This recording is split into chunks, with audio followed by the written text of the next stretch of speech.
Всем привет, с вами Елена, и это канал «Вот бы мне». Друзья, в одном из прошлых видео я рассказывала о том, что на сайте Госдепартамента Бюро консульских дел США вышел ежемесячный отчет со статистикой выдачи иммиграционных виз за март месяц. Кроме отчета по иммиграционным визам, на сайте можно найти такую же информацию и по всем категориям неиммиграционных виз. Как вы знаете, есть два типа виз – иммиграционные и неиммиграционные, а уже они в свою очередь делятся на десятки категорий.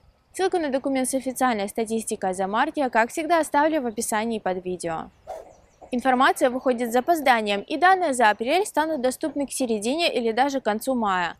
Вся информация в документе удобно отсортирована по алфавитному списку, и найдя нужное вам посольство, вы легко сможете узнать, какие визы и в каком количестве выдавало посольство за март месяц.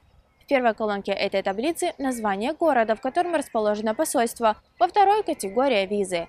Например, категория B1, B2 – это туристические и бизнес-визы. Категория D – визы для членов экипажа. Категория F1 – студенческая, а F2 – виза для родственника держателя визы F1.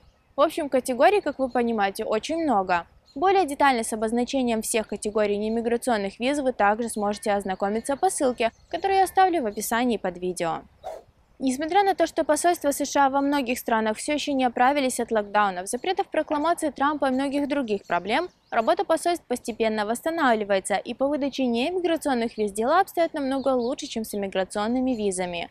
На примере Украины видим, что посольство США в Киеве за март выдало в общей сложности 1137 виз, в Алматы и Нур-Султане было выдано 629 виз, в Ташкенте – 56, в Москве 602 визы, а в Екатеринбурге, там в марте консульство все еще работало, целых 902 визы. Ну и чтобы не озвучивать все данные еще 10 минут, вот общее количество выданных неиммиграционных виз всех категорий во многих из интересующих вас посольств. Если вы будете просматривать информацию самостоятельно, имейте в виду, что в России, Турции, Казахстане, Израиле, Японии и некоторых других странах есть больше, чем одно посольство или консульство. И чтобы узнать точную цифру, необходимо найти данные по всем городам.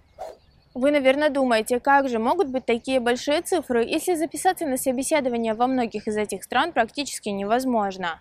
Дело в том, что в этой статистике учитываются и визы, полученные по экстренной записи на собеседование, о которой я рассказывала в другом видео, ссылку на которое оставлю в описании.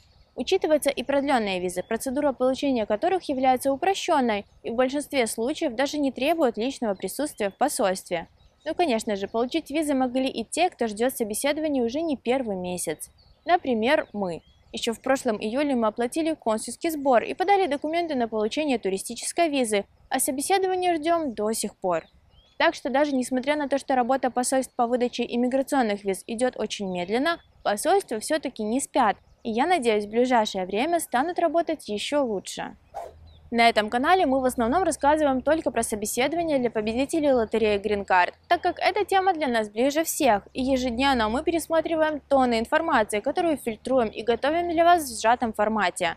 Но теперь, как только на сайте Госдепартамента будет выходить новый отчет, я буду выпускать такое видео, и вы сможете с ним ознакомиться и не пропустить. На сегодня все, друзья. Я, как и раньше, буду держать вас в курсе событий и делиться всеми самыми важными новостями на тему лотереи Green Card и иммиграции в США максимально коротко и оперативно. Если информация была полезной и познавательной, поддержите наш проект. Подпишитесь на канал, подключите уведомления, поставьте лайк и поделитесь этим видео с друзьями. А если у вас остались вопросы к нам, смело задавайте их в комментариях. Каждую неделю мы делимся полезным контентом, так что зовите друзей и оставайтесь с нами.